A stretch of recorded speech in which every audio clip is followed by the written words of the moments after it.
सात संगत जी, प्यार से कहना धन निरंकार जी। आज यहाँ इटावा शहर में आके आप सबके दर्शन करके जहाँ बहुत ही अच्छा लग रहा है, वहीं आज सुबह से यात्रा ये जो आगरा से शुरू हुई और उससे पहले अलीगढ़ और एक दो स्टेशन और भी करने को मिले। तो हर जगह जहाँ पे भी सत्संग करने को मिला,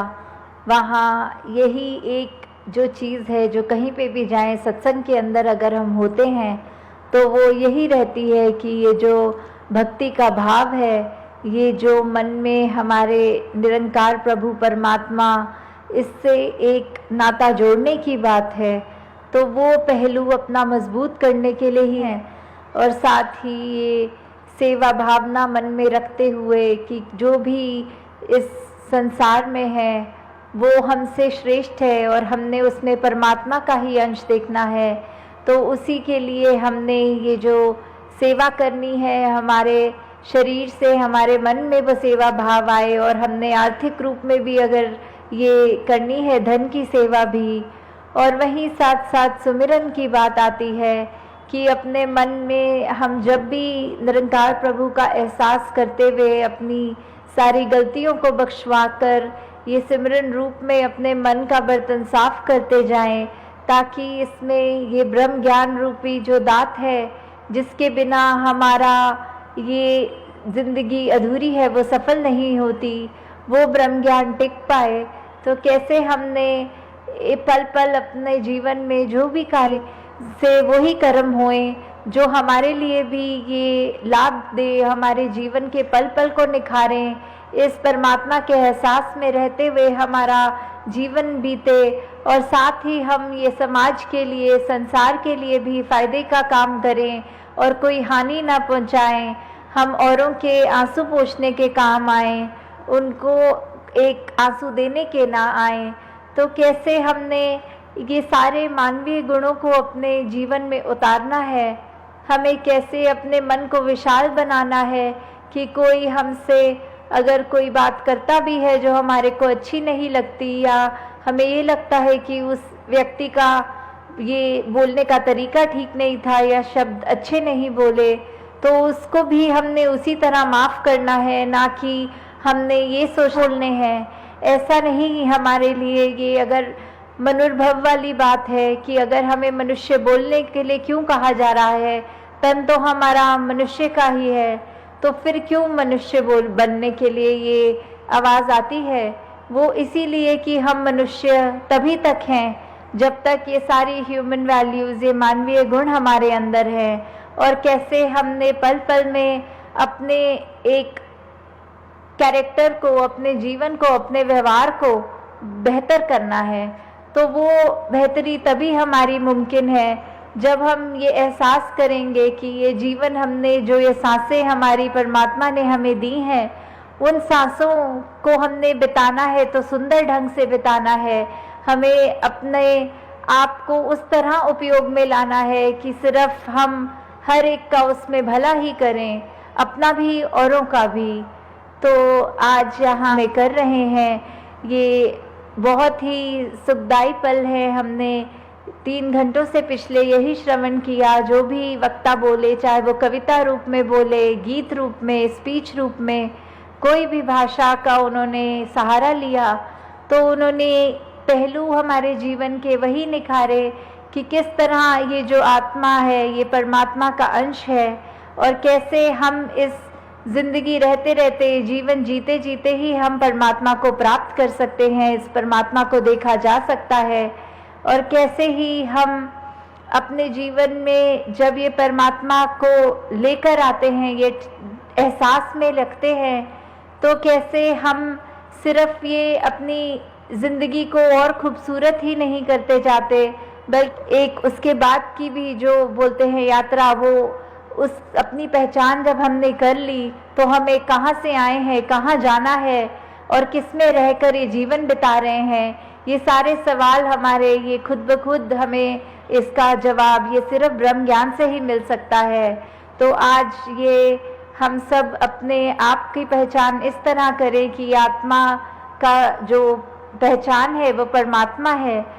तो अभी जैसे हम इस हरदेव वाणी के शब्द को भी सुन रहे थे, तो उसी पे ही, हाँ जी।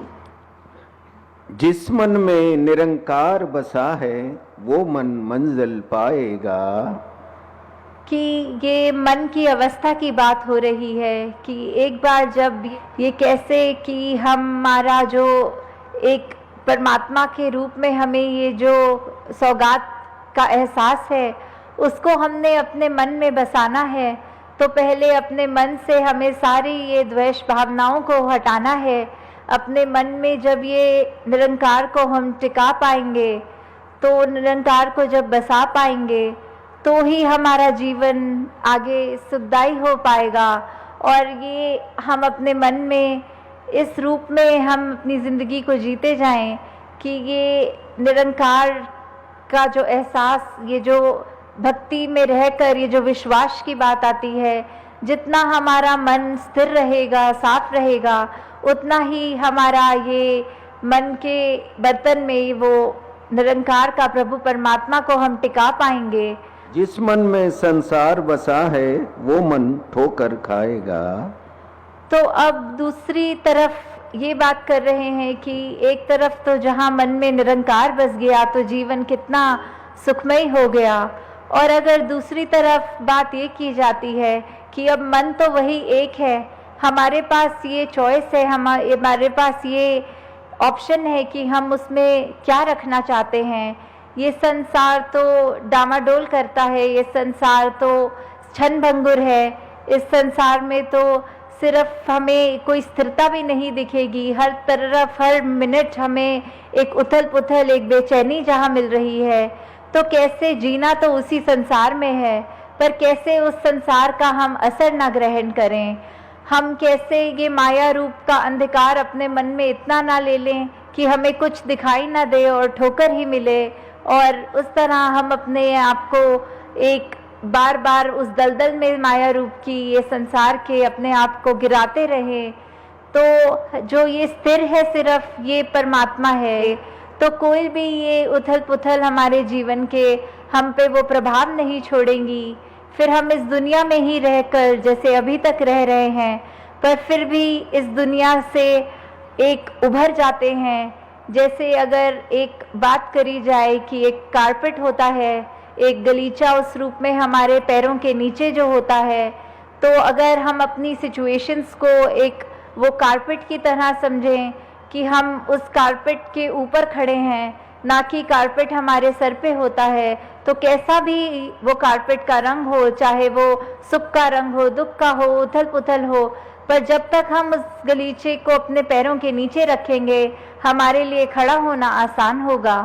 तो ऐसे ही ये बात जहाँ संसार की है कि कुछ भी हो, अगर मन में निरंकार है तो हम अपने जीवन को बहुत ही सुंदर जी सकते हैं। और अगर इस भौतिक दुनिया में ये रंग ही भौतिकता का ले लें, एजुकेशन ले ली, पढ़ाई लिखाई करके, कामकाज करके, अपने इस परिवार के अंदर जहाँ रहना तो है ही, पर सिर्फ उसी को ही ये ना माने कि ज़िंदगी मिली है तो यही करने के लिए है। ज़िंदगी में ये सब हमें करना ज़रूर है, पर उससे ऊपर एक स्पिरिचुअलिटी की बात जो आती है, एक स्पिरिचुअलिटी में हमें अपने आप की पहचान करने वाली बात, जो हम किस में रह रहे हैं, किस में खा रहे हैं, किस में कार्य कर रहे हैं, जब तक ये परमात्मा का हमारे को बोध नहीं, तब तक फिर हम ये दुनिया के उसी रंग में रंगे रहेंगे जो कि हमें एक पतन की ओर, हमारा एक हमको उस तरह से प्रोग्रेस की तरफ नहीं लेके जाता। तो हमें ये याद रखते हुए कि निरंकार ही है जो हमारा पार उतारा कर सकता है। हाँ जी। किश्ती पानी में रहती तो मिलता उसे किनारा। एक पार से दूसरे पार में जाना है और किश्ती का सहारा ले रहे हैं, तो उसी तरह ये किश्ती के नीचे जब पानी होता है तो हमें एक मन में सुकून है कि हमारी किश्ती अब एक छोर से दूसरी छोर जा रही है। ये जीवन जो हमारा है, इसमें हमें अगर ये बात होती है कि पैदा जब से हुए और मृत्यु जब तक है, उसके बीच का जो जीवन काल है, ये इसमें हम अगर यही माने कि ये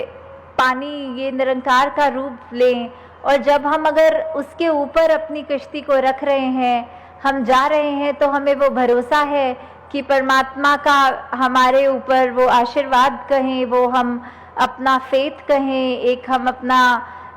जो भी भक्ति भाव में उसको कहें कि वो हमारी लगन उस तरह लगी है, हमें पता है कि ये हमारा जो पार उतारा है वो होगा ही होगा, जो जीवन जी रहे हैं वो सुंदर तो बीतेगा ही, और उसके बाद जब हम दूसरे छोर में पहुंच जाएंगे तो भी ये हमारा उसके आगे भी ये जो मोक्ष की बात आते हैं मन में और उसको याद रखते हुए जीवन को काटते हैं। जैसे इसी उदाहरण में बात यही है कि अगर हम पानी को और कश्ती को पानी में चला रहे होते हैं तो कैसे चाहे आंधी भी आती है, चाहे लहरें ऊंची भी उठती हैं, तो भी हमारे पास एक वो डायरेक्शन रूप में हम अपनी किश्ती के चाहे सेल्स को एडजस्ट करें या फिर हम अपने चप्पू को उस तरह से घुमाने लगते हैं कि